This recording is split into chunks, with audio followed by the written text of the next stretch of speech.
فبأي آلاء ربكما تكذبان. Lebih kepada bapak-bapak dan suami-suami, nggak usah sayang sama seorang perempuan yang cantik, tinggi, putih, masya Allah. Kalau dia nggak taat, dia nggak solehah, cerai, selesai. Loh, nanti saya nggak dapat. Tenang, Allah akan menggantikan yang lebih baik. Itu nggak usah khawatir. Itu suami akan ditaati oleh istri. Kenapa? Suaminya nggak takut kalau istrinya kamu pergi sono. Yang gue pikirin banyak itu istri-istri yang lain, wanita yang solehah banyak banget. Kalau kamu nggak mau taat sama Allah dan Rasulnya, jadi suaminya menekan istri, mengarahkan kepada sesuatu yang baik.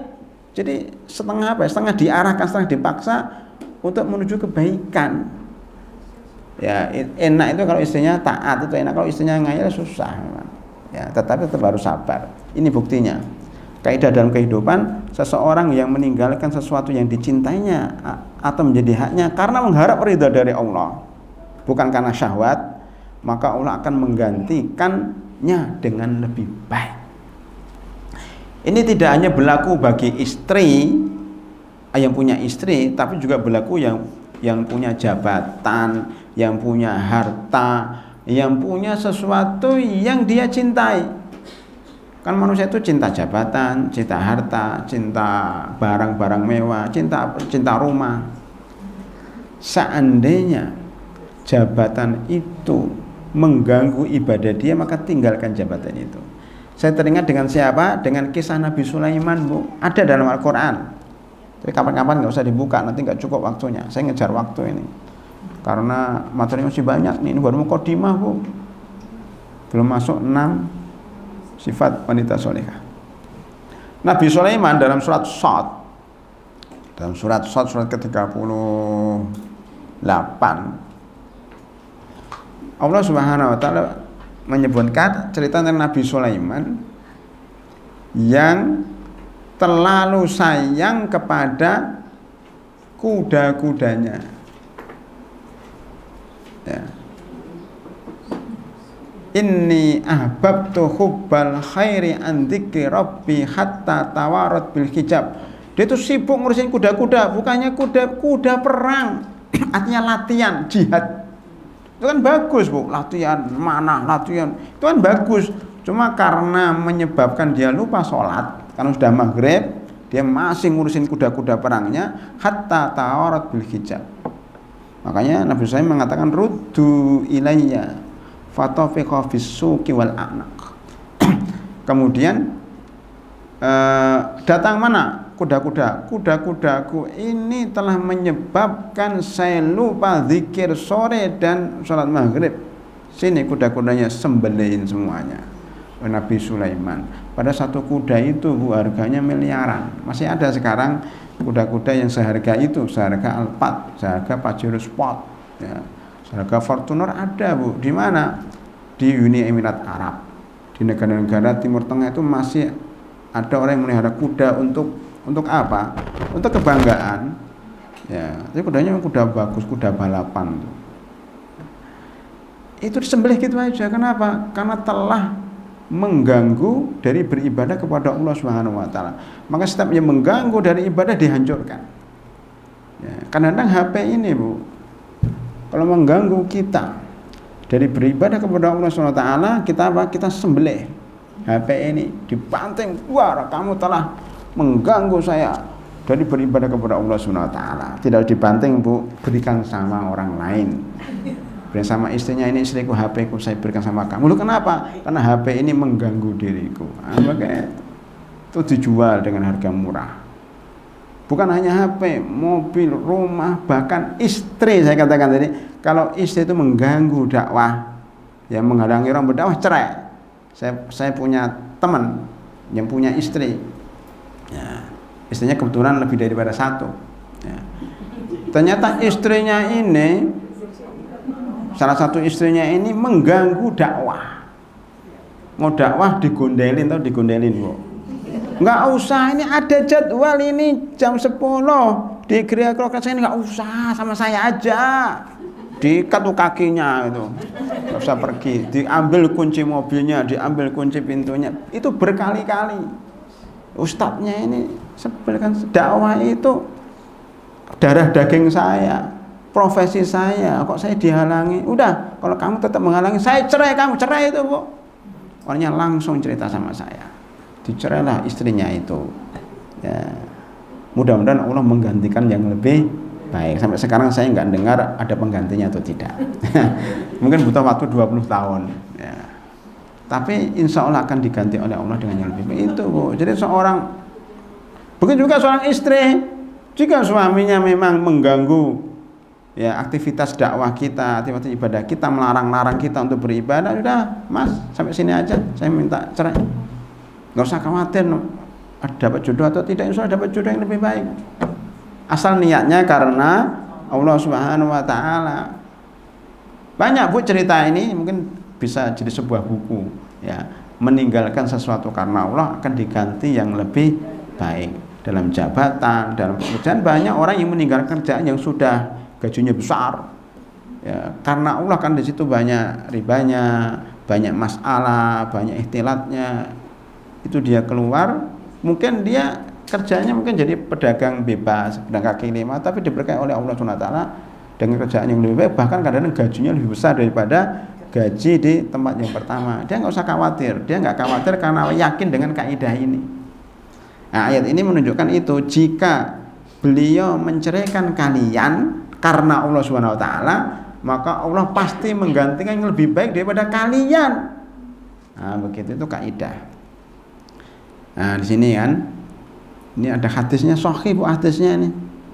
Hadisnya hadis Imam Ahmad, hadis sahih yang artinya sesungguhnya Anda tidaklah meninggalkan sesuatu karena Allah Azza wa Jalla kecuali Allah akan, saya ulangi, sesungguhnya Anda wahai ibu-ibu tidaklah meninggalkan sesuatu karena Allah, demi beribadah kepada Allah, kecuali Allah akan menggantikannya dengan yang lebih baik bagimu.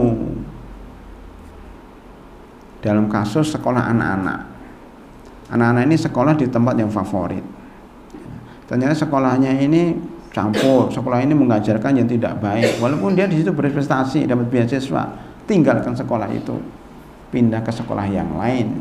Ya, subhanallah, Allah menggantikan yang lebih baik. Ya.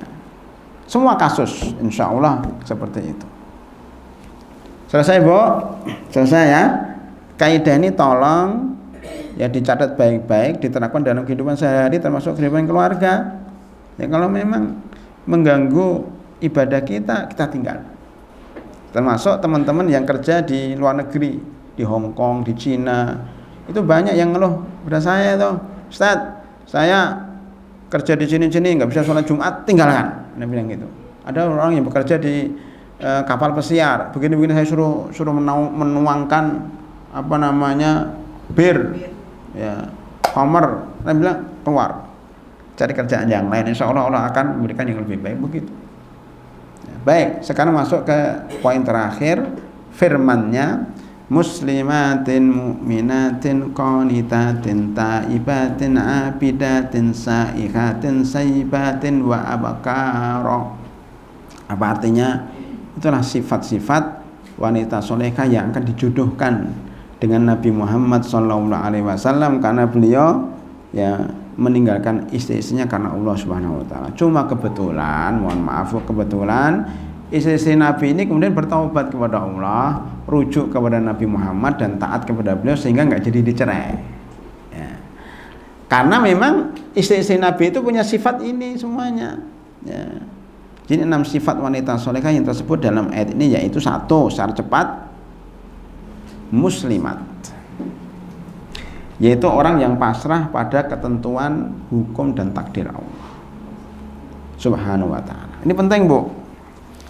Saya tidak masuk ke ranah muslimat itu apa ya, Islam itu apa, tidak. Saya hanya kepingin menjelaskan makna muslimat dalam kehidupan keluarga Bu ya. Pasrah sama apa Bu? Takdir Allah. Dalam bahasa fikihnya ya, bahasa kajian tazkiyatun nufusnya adalah qanaah sebenarnya. Muslimat itu qanaah, yaitu ridha dengan apa yang Allah berikan kepadanya.